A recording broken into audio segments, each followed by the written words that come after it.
My top 5 favorite horror movies of 2014. Now, this is interesting because for the longest time I was debating with myself back and forth on whether or not I should even make this list because, in my opinion, 2014 has been a pretty shitty year for horror movies.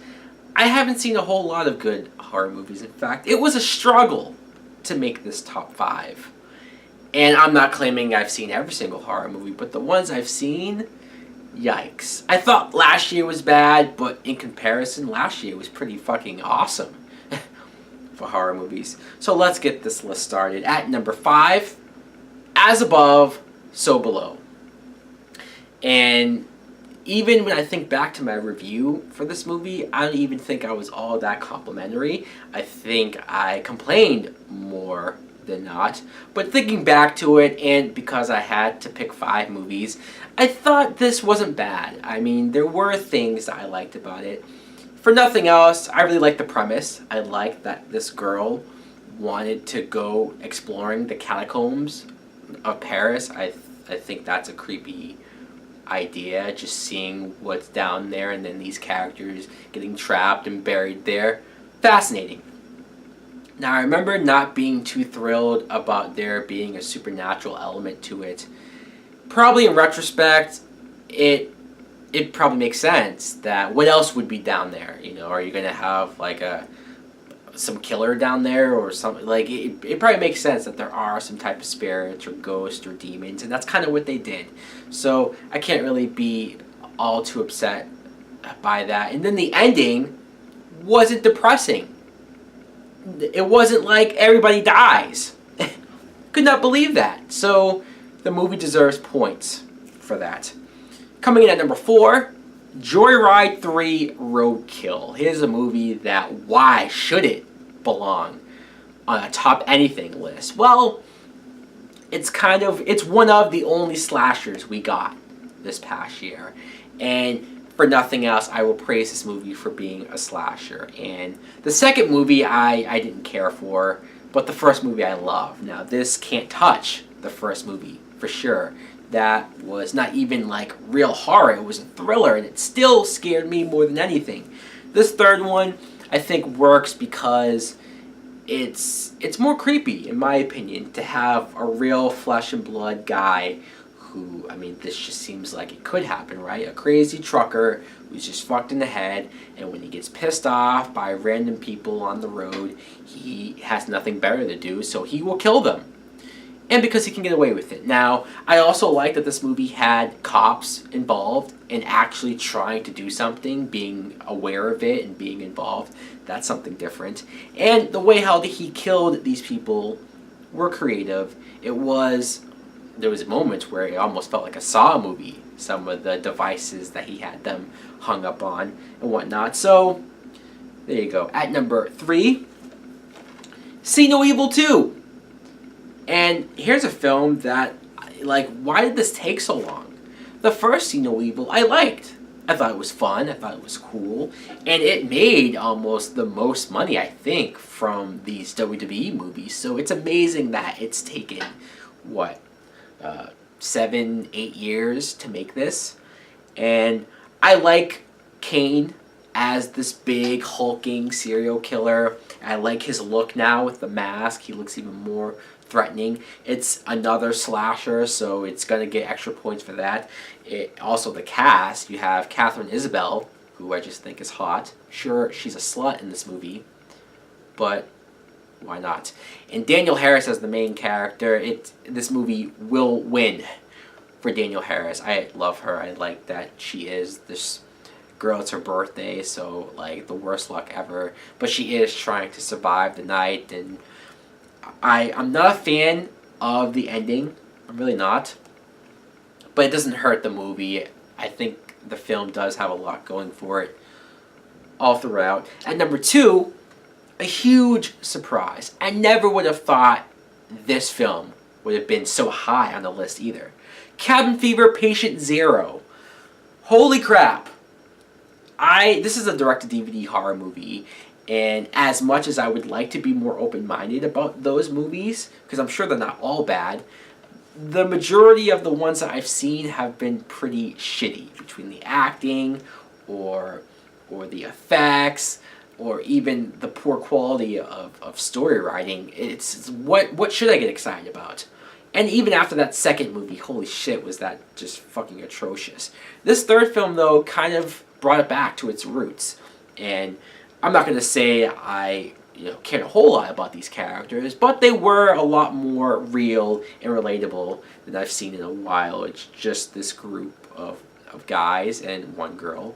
They're on like almost like a bachelor party weekend, and they go to this island to party, and it's the water of the island that's basically infected. That's how they get infected by this disease, Flushing disease. And it hits on the similar beats like the first movie, where it's just, alright, you're with your friends, you're in this environment of vacation. What the fuck would you do if you're in this situation? And you could see which of the group you could trust or which of them that you're going to try to save. And not only that, you had Sean Astin as the first patient with this virus that hasn't shown any symptoms. So I liked his performance. He actually treated it like it was a real movie. That was refreshing. And the moment when you had the two women in this movie who were infected, so they were already decaying, skin peeling. The moment when they fight each other, which was awesome because it was so over the top. They're ripping at each other's skin, but at that moment, why the fuck not? By that point, the movie was so over the top, and it was almost like in the tradition of the Eli Roth movie, where it just went for it. It was just having fun, and I was having fun with that. But as my number one all-time favorite horror movie of 2014, The Purge, Anarchy. And here's a film that I was so grateful for when they made this, because the first Purge movie I liked. I did.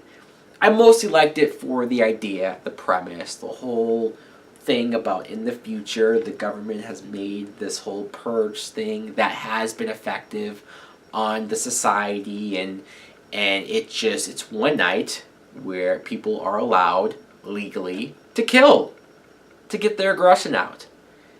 And it's one of those premises that I think about, and I think like, holy crap, what if? Some people saw it and said, okay, this is so ridiculous and over the top, I can't even buy it. Hell, why do you have to think so much about a premise like that? Just think about it. What if?